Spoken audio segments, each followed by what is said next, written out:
जिंदा खुदा के मानने वालों को मसीह यीशु में मेरा सलाम। खुदा यीशु मसीह का फजल और इत्मीनान हम सबको हासिल होता रहे, आमीन। खुदा का शुक्र है कि खुदावंद ने आज की ये नई सुबह, आज की ये नई रोशनी हम सबको बख्शी कि हम उसके कलाम की बातों को एक दूसरे के साथ शेयर कर सकें और उसके कलाम की बातों को सीख सकें। सुनने वाले और देखने वाले तमाम अजीज़ों से गुजारिश है कि अपनी अपनी बाइबल मुक़द्दस अपने सामने रखें, ताकि जैसे ही मैं आज का सवाल आपके सामने पेश करूं तो आप सब लोग उस सवाल के जवाब के लिए हवाला जात जो है वो निकाल सकें और कलाम की बातों को सीख सकें। आज का सवाल जिस पर हम बात करेंगे और जिसका जवाब हम कलाम मुक़द्दस में से बाहवाला जानेंगे, वो सवाल है, इसराइल का पहला बादशाह कौन था? हमने उस शख्स का नाम बताना है जो इसराइल का पहला बादशाह मुंतखब हुआ। आज का सवाल एक दफ़ा फिर आपके सामने रिपीट करता हूँ कि इसराइल का पहला बादशाह कौन था। जितने लोग मुझे देख रहे हैं उनसे गुजारिश है कि अपनी अपनी बाइबल मुक़द्दस अपने सामने रखें, ताकि आज का सवाल और आज के सवाल का जवाब जो है सब लोग जान सकें। जितने लोग आज के सवाल का जवाब जानते हैं उनसे गुजारिश है कि कमेंट बॉक्स में लाजमी कमेंट करें, और जितने लोगों को जवाब मालूम नहीं है वो इस मेरी पूरी वीडियो को देखें, ताकि वो भी कलाम मुक़द्दस में से आज के सवाल का जवाब जो है वो जान सकें और खुदा की बरकत को हासिल करने लग सके। आज के सेशन से मेरा ईमान है कि तमाम सुनने वाले और देखने वाले खुदा से बरकत को हासिल करेंगे, और हमारा ईमान है कि खुदावन हम सबको अपने जलाल के लिए इस्तेमाल करता है और अपने फजल वाले हाथ के नीचे रखता है। ये ज़िंदगी जो उसने हमको दी है ये उसका तोहफा है, ये उसका फजल और उसका प्यार है, क्योंकि वो किसी की हलाकत नहीं चाहता बल्कि सबकी तौबा तक नौबत चाहता है। और देखने और सुनने वाले तमाम अजीज़ों से गुजारिश है कि अगर अभी तक उन्होंने मेरा चैनल सब्सक्राइब नहीं किया तो वो जल्दी से मेरे चैनल को सब्सक्राइब कर लें और बेल आइकॉन को भी लाजमी प्रेस करें, ताकि मेरी हर आने वाली नई वीडियो जो है सबसे पहले आप तक पहुंच सके और आप कलाम मुक़द्दस की इन बातों को जानकर इन पर अमल कर सकें और दूसरे लोगों के साथ भी शेयर कर सकें, और खुदा हम सबको बरकत दे। आइए बढ़ते हैं आज के सवाल की तरफ। आज का सवाल है, इसराइल का पहला बादशाह कौन था? इसके लिए कलाम मुक़द्दस में से अहद अतीक में से हम हवाला जात देखेंगे। सैमुएल की पहली किताब, पहला सैमुएल, उसका 10 बाब और उसकी 17 से लेकर 19 आयत तक मैं आपके सामने तिलावत करता हूँ। कलाम मुक़द्दस में यूँ लिखा है, और सैमुएल ने लोगों को मुस्फा में खुदावन के हजूर बुलवाया और उसने बनी इसराइल से कहा कि खुदावन इसराइल का खुदा यूं फरमाता है कि मैं इसराइल को मिस्र से निकाल लाया और मैंने तुमको मिस्रियों के हाथ से और सब सल्तनतों के हाथ से जो तुम पर जुल्म करती थी रिहाई दी। पर तुमने आज अपने खुदा को, जो तुमको तुम्हारी सब मुसीबतों और तकलीफों से रिहाई बख्शता है, हकीर जाना और उससे कहा, हमारे लिए एक बादशाह मुकर्रर कर। तो अब तुम कबीला कबीला होकर और हजार हजार करके सब के सब खुदावन के आगे हाजिर हो। आमीन। इन आयात को जब हम पढ़ते हैं तो यहाँ पे हमें वाज़े तौर पर मिलता है कि सैमुएल जो खुदा का चुना हुआ खुदा का नबी था, वो तमाम बनी इसराइल को खुदावन के हजूर बुलाता है और बुलाने के लिए उसको खुदा कहता है। खुदा सैमुएल नबी को हुक्म देता है कि तमाम बनी इसराइल को मेरे हजूर में बुलवाओ। और इससे पेश नज़र हम अगर पस मंज़र देखें तो बनी इसराइल को खुदा ने मिस्र से निकाला।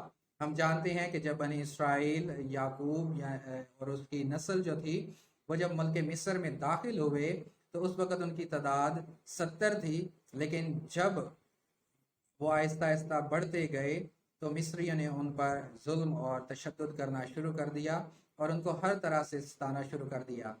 लेकिन खुदावन अपनी कौम को, जिसको उसने चुना हुआ था, उसने उसको वहाँ से निकालने का प्रोग्राम बनाया और उसके लिए अपने बंदा मूसा को चुना, और मूसा के ज़रिए से खुदा जो था वो फ़िरौन से हम कलाम हुआ और मिस्र पर खुदा ने मुख्तलिफ तरह की तकालीफ़ें भेजी ताकि फिरौन जो है वो कौम बनी इसराइल को वहाँ से निकाल दे, ताकि वो खुदा की ख्वाहिश और प्रस्तिश और इबादत मुकम्मल आज़ादी के साथ कर सके।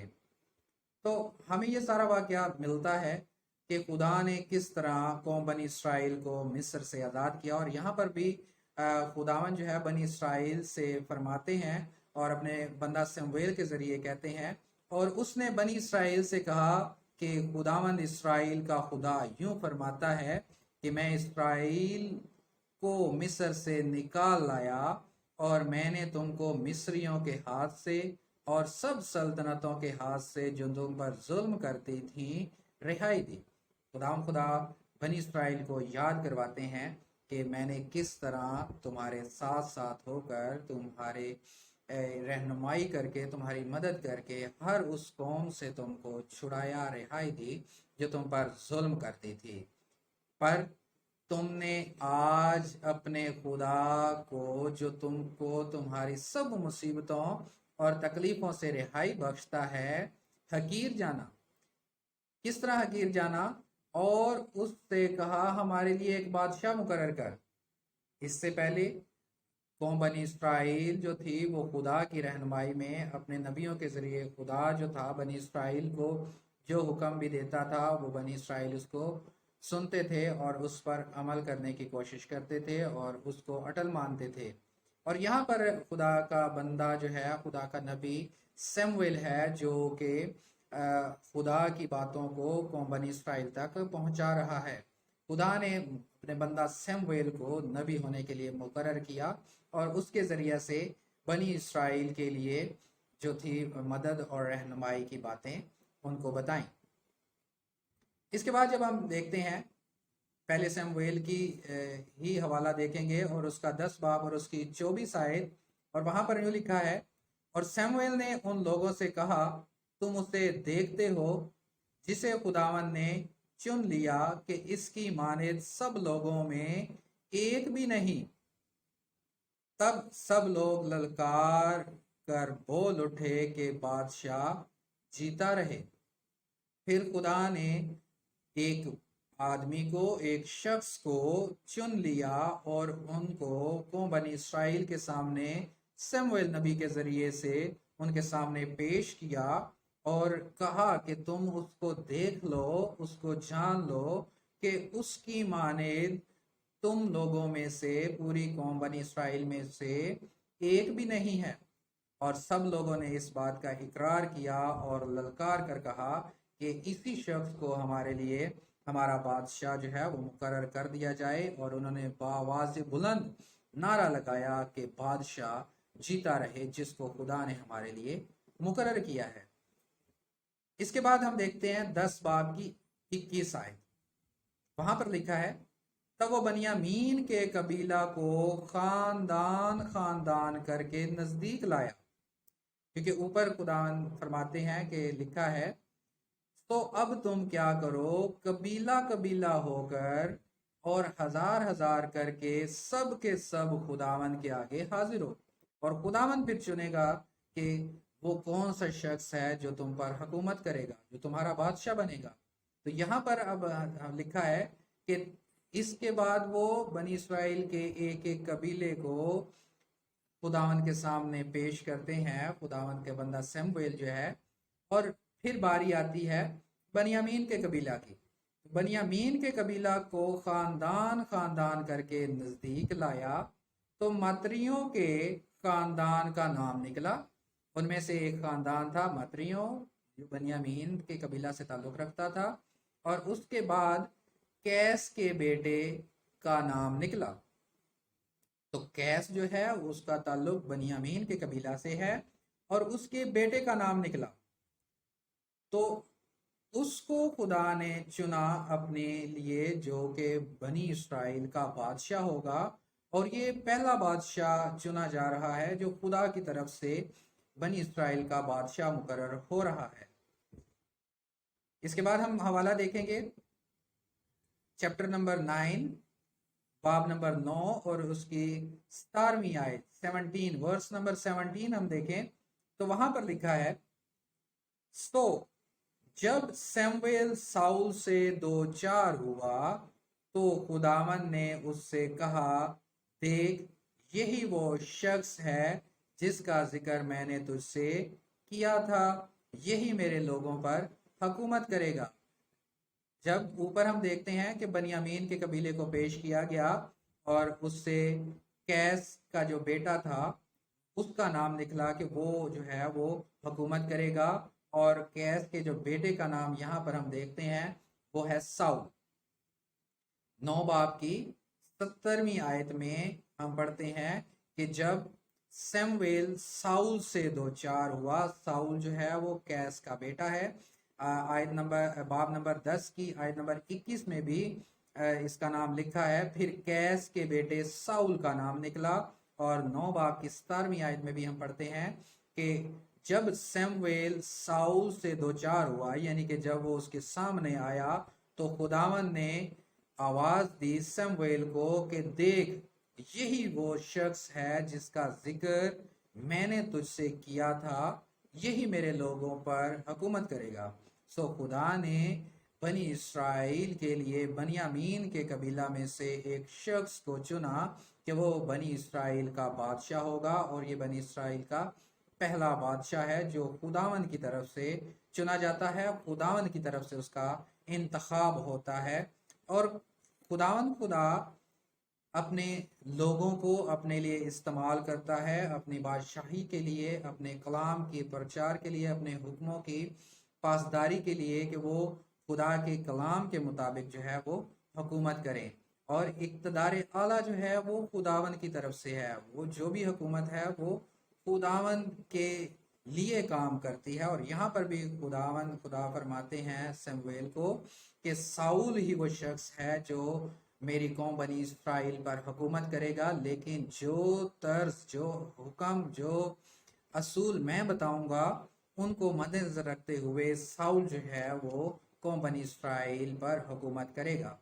इसके बाद अगर हम देखें 10 बाब की पहली आयत, तो वहां पर लिखा है, फिर सैमुएल ने तेल की कुप्पी ली और उसके सर पर उंडेली और उसे चूमा और कहा कि क्या यही बात नहीं कि खुदावन ने तुझे मसा किया ताकि तू उसकी मेरास का पेशवा हो।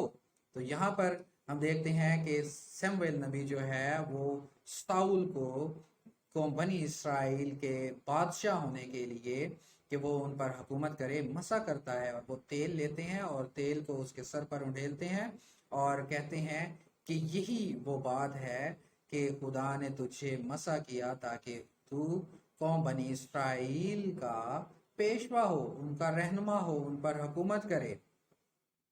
इसके बाद हम देखते हैं कि खुदा ने साउल को अपनी कौम बनी इस्राइल के लिए जो बादशाही के लिए मुकर्रर किया है, तो वो क्या वजूहात हैं और क्या सबब है कि खुदा ने उसको चुना। इसके लिए हम देखते हैं बाब नंबर 9 और उसकी पहली 2 आयत। जब हम इन दोनों आयत को पढ़ते हैं तो यहाँ पर लिखा है, और बनियामीन के कबीले का एक शख्स था जिसका नाम कैस था, वो एक बनियामीनी का बेटा था। कैस जो है वो बनियामीनी कबीले से ताल्लुक रखता था और जबरदस्त सूरमा था। कैस खुद भी जो है वो एक जंगजू आदमी था, एक बहादुर जवान था और इसराइल की फौज में वो शामिल था। उसका एक जवान और खूबसूरत बेटा था।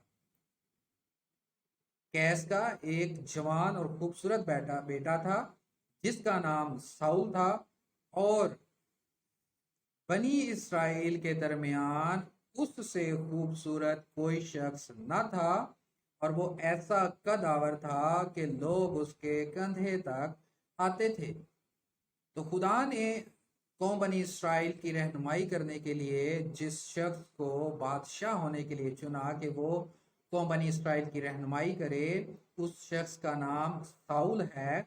और साउल जो है वो, उसके बाप का नाम जो है वो कैस है, और वो बनियामीन के कबीले से ताल्लुक रखता है।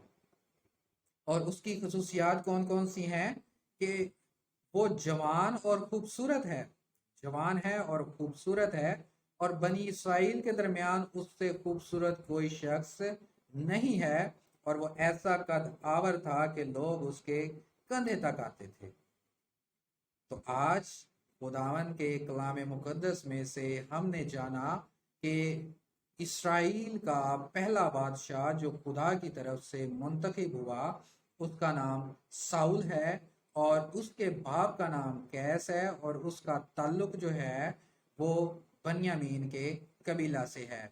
سوال کا جواب ہم نے جانا کہ اسرائیل کا پہلا بادشاہ کون تھا، تو اسرائیل کا پہلا بادشاہ ساؤل تھا، جو کہ قیس کا بیٹا تھا، اور اس کا تعلق بنیامین کے قبیلہ سے تھا۔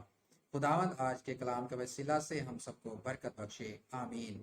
دیکھنے والے تمام عزیزوں سے گزارش ہے کہ وہ کمنٹ باکس میں لازمی کمنٹ کریں، اور اس ویڈیو کو اپنے دوسرے عزیزوں کے ساتھ، اپنے خاندان کے ساتھ شیئر کریں، تاکہ کلام مقدس کی باتوں کو جان کر ہم دوسرے لوگوں کے ساتھ شیئر کریں، اور کلام مقدس کو پھیلانے میں آپ سب لوگ میرے معاون ہوں۔ اور میری اس کاوش کو سراہتے ہوئے لازمی کمنٹ کریں، اور میری اس ویڈیو کو لائک کریں، شیئر کریں اور سبسکرائب کریں، تاکہ زیادہ سے زیادہ لوگوں تک کلام مقدس کی باتیں جو ہیں پہنچ سکیں۔ اور میرے لیے آپ خصوصاً دعا کریں، تاکہ میری یہ جو کاوش ہے کہ میں کلام مقدس کی باتوں کو یوٹیوب چینل کے ذریعے سے دوسرے لوگوں تک پہنچا رہا ہوں، تو خداوند اس میں میری مدد اور رہنمائی کرے۔